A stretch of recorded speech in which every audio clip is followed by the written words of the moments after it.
જય માંગડા જે message forward થયેલો હતો। નમસ્કાર મિત્રો, વિડીયોમાં તમારું સ્વાગત છે। તો મિત્રો, સોશિયલ મીડિયામાં થોડા દિવસ પહેલાં ગમન ભોજીનો વિડીયો ખૂબ જ વાયરલ થયો હતો। આ મિત્રો, ગમન ભોજીને કોઈ ભાઈએ વિરોધ કર્યો હતો અને એ ભાઈને વળતો જવાબ આપતા ગમન ભોજીનો વિડીયો વાયરલ થયો હતો। ત્યારે મિત્રો, હાલમાં બીજો વિડીયો પણ સોશિયલ મીડિયામાં ખૂબ જ વાયરલ થઈ રહ્યો છે। તે ગમન ભોજીને જે ભાઈ હતા બંને સાથે વિડીયો બનાવી રહ્યા છે અને કહ્યું હતું કે અમારે જે વાતનું હતું તે સમાધાન આવી ગયું છે।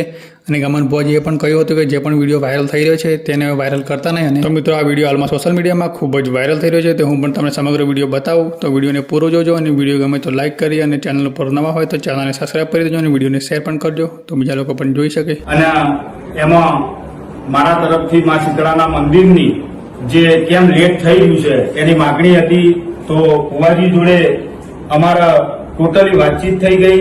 એમાં જે કોઈ પણ પ્રશ્ન હતા એની વિગતવાર ચર્ચા થઈ ગઈ અને સાંથલ ગામના વિકાસની પણ વાત થઈ ગઈ અને ટોટલી રીતે થઈ ગઈ। પણ જો કદાચ એ મેસેજથી ભુવાજીનું દિલ દુખાયું હોય તો હું ફ્રેન્ડલી સોરી માંગુ છું અને સાંથલ ગામના વિકાસની અંદર કે જે પણ કોઈ કાર્ય હશે એમાં સાથ અને સહકાર આપી અને વિકાસના કાર્ય કરીશું અને ગામની ઉન્નતિ અને જન્નતી બે વિચારીશું અને એવી રીતે બંને મળી અને ગામનો સહકાર લઈ અને મા શીતળાનું મંદિર પૂર્ણ કરશું એવું હું ભુવાજીના સાથ સહકારનો વચન આપું છું।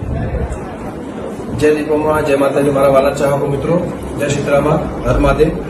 મિત્રો, અમારા ભૂપેશભાઈ પટેલ અને હું છું ગમન સાંથલ, જે અમારો 4-5 દિવસ પહેલા ટૂંક સમય પહેલા જે મારો વિડીયો અને ભાઈનું જે પોસ્ટર હતું અને જે મેસેજ ફરતો કર્યો હતો એનું સમાધાન થઈ ગયું ઝઘડાનું। એટલે કોઈને આગળ ફોરવર્ડ કરવો નહીં, કોઈ ઇસ્યુ કરવો નહીં।